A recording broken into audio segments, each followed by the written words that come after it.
University of हल में आज वर्कशॉप हो रही है जिसमें दिलावर प्रेजेंट है। ये वर्कशॉप ह्यूमन राइट्स और रूल ऑफ लॉ के बारे में है।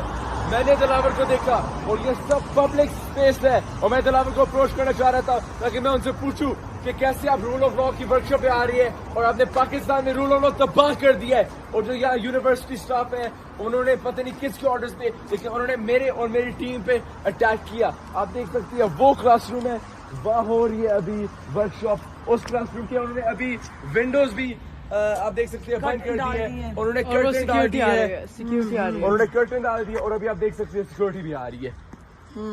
अब देखिए ये दिलावर है,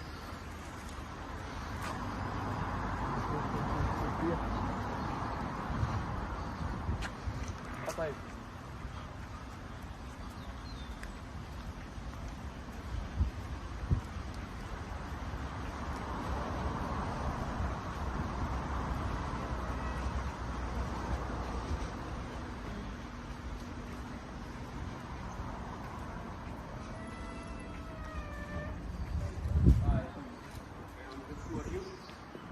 Turn off the video.